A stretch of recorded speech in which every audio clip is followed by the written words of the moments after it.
अब खबरों के स्टीयरिंग को सत्ता के वर्कशॉप से राजधानी दिल्ली की एक घटना की तरफ मोड़ते हैं, जहां से एक चिंतित करने वाली और डराने वाली खबर आई है, जिससे सवाल ये पैदा हुआ है कि क्या राजधानी दिल्ली के एक इलाके से हिंदू पलायन करने के लिए मजबूर हैं?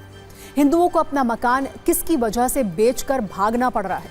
इन दोनों सवालों के पीछे एक हत्याकांड है, जिसमें आरोपी विशेष समुदाय के लोग हैं और पीड़ित हिंदू पक्ष। आरोप है कि कल रात करीब 8 बजे देश की संसद से सिर्फ 12 किलोमीटर दूर एक लेडी डॉन जिक्रा और उसके साथी साहिल ने 17 वर्ष के कुणाल की हत्या कर दी, जिसके बाद से उस इलाके के हिंदुओं में डर है। उन्होंने अपने घर के बाहर पोस्टर लगा दिए हैं, जिसमें लिखा है, हिंदू पलायन, ये मकान बिकाऊ है, मदद करो रेखा गुप्ता जी, हिंदू पलायन कर रहा है मोदी जी। ऐसे पोस्टर कई जगहों पर लगे हैं और इलाके में तनाव है।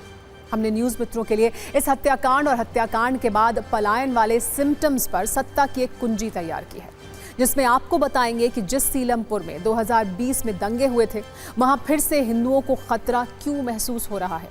वो क्यों अपनी जिंदगी भर की कमाई से बनाए गए घर को बेचकर कहीं दूर चले जाना चाहते हैं।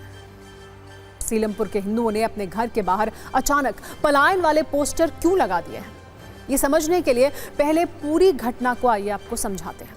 ये मामला पूर्वी दिल्ली के सीलमपुर के जे ब्लॉक का है, जहां 17 साल के कुणाल अपने परिवार के साथ रहता था। कल रात जब वो कुछ सामान लेने अपने घर से बाहर निकला, तभी कुछ लोगों ने कुणाल पर चाकू से हमला किया, जिसमें उसकी मौत हो गई। कुणाल के परिवार वालों का आरोप यह है कि इस इलाके में जिक्रा नाम की एक लेडी डॉन रहती है। कुछ दिन पहले लाला नाम के एक व्यक्ति से जिक्रा की लड़ाई हुई थी। कुणाल लाला का दोस्त था। लाला से बदला लेने के लिए ही जिक्रा ने कुणाल की हत्या कर दी। हमें यह भी जानकारी मिली है कि कुछ महीने पहले दलित समुदाय के गिहारा समाज के कुछ लड़कों का स्थानीय सुहेल नाम के लड़के से झगड़ा हुआ था, जिस पर गिहारा समाज के लड़कों ने उसे चाकू मारा था। इसमें वो घायल हो गया था। बीती रात उन लोगों ने कुणाल को सिर्फ इस वजह से चाकू से मार डाला क्योंकि वो उन लड़कों का दोस्त था। घटना के बाद से पूरा मामला काफी चर्चा में है। सीएम रेखा गुप्ता खुद इसे मॉनिटर कर रही हैं। उन्होंने पुलिस कमिश्नर से बात भी की है। इस मामले अब तक 3 लोगों की गिरफ्तारी की जा चुकी है, जिसमें लेडी डॉन जिक्रा भी शामिल है। समोसे दूध लेने निकला नहा धोकर, और वो नहा धोने के बाद 15-20 मिनट उसकी खबर आ गई कि लड़के को चाकू मार दिया किसी ने। वो चाकू ऐसे मारते छुआ कर मेरे बेटे को तो जान से मार दिया इन्होंने। वो तो फिर भी सही सलामत घूम रहा उसका बेटा, और मेरे बेटे से क्या मकसद थी, मेरे बेटे से जो निकाल लिए। नहीं, इनकाउंटर चाहेंगे। इनकाउंटर हमारा लाल गया, लंबा चौड़ा 6 फुट 8 इंच का 16-17 साल का बच्चा, और कैसे जिए कैसे बता तो कोई मर जाएगा। आरोपी है, इन्होंने मरवाया है मेरे बच्चों को, मेरे बच्चे को। दोनों बहन भाई हैं, दोनों ही गलत हैं।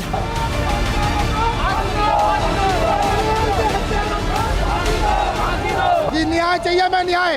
हमारे घर में, हमारे परिवार में, हमारे हिंदू समाज में ये 7वां मर्डर है।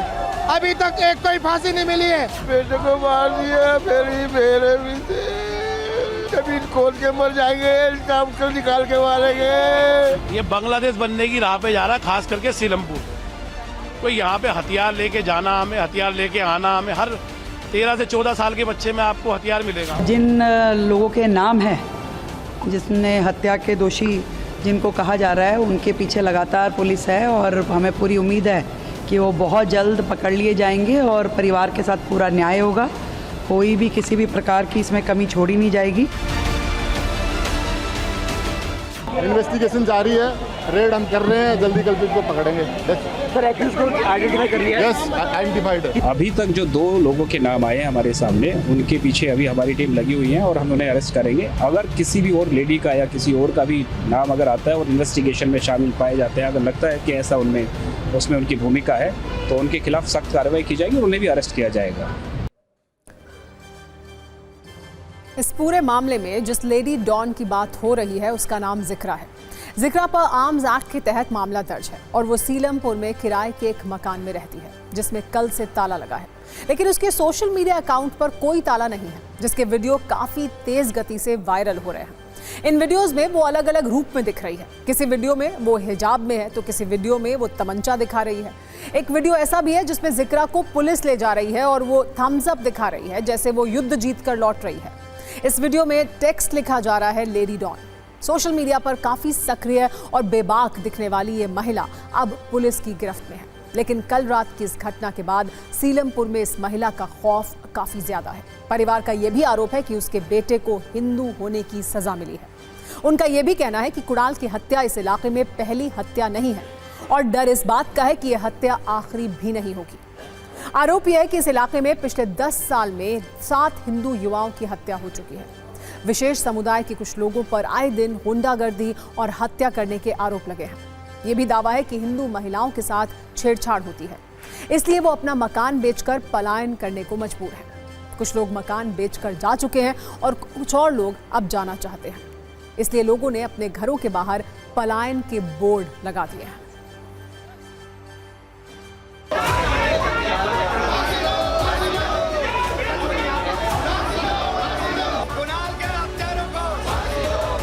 इस वक्त हम मौजूद हैं सीलमपुर इलाके में और जो एक घर आप देख रहे हैं इसी तरीके के जो तमाम यहाँ घर हैं उनके बाहर अगर आप देखेंगे तो यहाँ पोस्टर लगे हुए हैं कि हिंदुओं का पलायन कर रहे हैं, योगी जी से मदद मांगी जा रही है।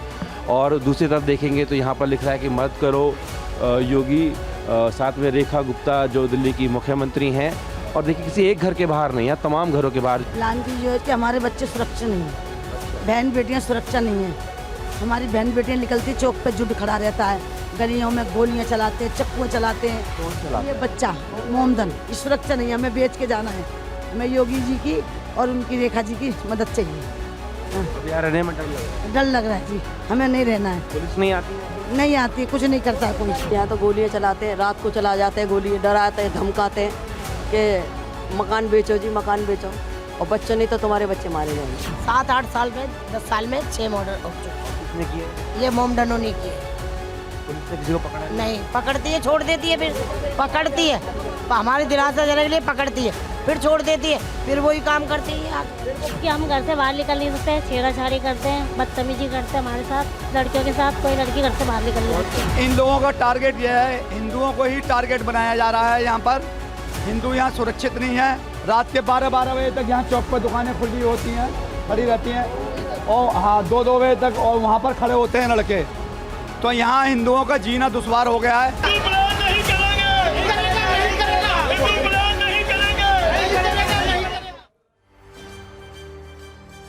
सीलमपुर की घटना पर राजनीतिक रिएक्शन भी काफी ज्यादा है। हर दल अपनी अपनी सुविधा के हिसाब से इस पर राजनीतिक स्कोर कर रहा है। बीजेपी के नेता वचन दे रहे हैं कि सीलमपुर से हिंदुओं को पलायन नहीं करने देंगे, जबकि आम आदमी पार्टी और कांग्रेस ये पूछ रही है कि दिल्ली में कानून व्यवस्था है कहां।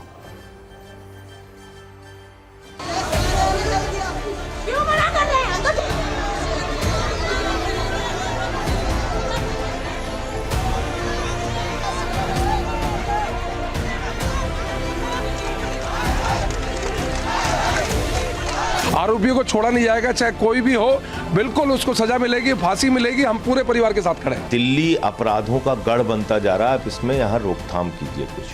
कुछ नहीं करते तो अपराधों को नियंत्रित करना चाहिए, उस पर कार्रवाई करनी चाहिए और गृह मंत्री जी को इसका संज्ञान लेना चाहिए।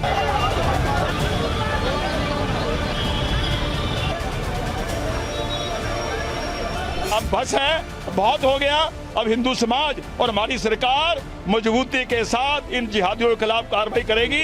हम सब ने ये डिमांड करी है कि योगी जी का मॉडल अब दिल्ली में भी लागू होना चाहिए, तभी ये रुकेंगे, तभी ये जिहादी थमेंगे। कोई किसी को जाने की जरूरत नहीं है, हम सब लोग खड़े हैं। ये रवि भाई खड़ा है, हमारे गोयल साहब खड़े, अभी सांसद जी भी आ रहे, मुख्यमंत्री जी ने भी संज्ञान में है, और सब लोग, आपकी सरकार योगी मॉडल आपका जवाब देगी और ईंट से ईंट बजा के छोड़ेगी। जो इन्होंने करा है उसी अंदाज में दिल्ली गवर्नमेंट इसका जवाब देगी। भारत की राजधानी दिल्ली में पलायन के पोस्टर लग रहे हैं, लोग पलायन कर रहे हैं, तो सीधे सीधे भारत की नरेंद्र मोदी सरकार जिम्मेदार है। और यहाँ तो फिर डबल इंजन की सरकार है, तो डबल इंजन दोनों फेल हो गए। सीलमपुर में ऐसी घटनाओं को लेकर ये पहली बार चर्चा नहीं है। सीलमपुर में ऐसी घटनाएं होती रहती हैं। 2020 में तो यहाँ नागरिक संशोधन कानून के विरोध में हिंदू मुस्लिम दंगा भी हो चुका है, जिसमें काफी खून बहा था। उस दंगे में कुल 53 लोगों की जान गई थी, 581 आम नागरिक और 108 पुलिसकर्मी घायल हुए थे। दंगे की जांच के दौरान 758 FIR दर्ज की गई थी और करीब 2000 से ज्यादा लोगों को गिरफ्तार किया गया था। कुल मिलाकर कल की घटना के कारण इस इलाके में रहने वाले हिंदुओं के पुराने जख्म हरे हो गए हैं और उन्हें अब यहां रहने में डर लग रहा है।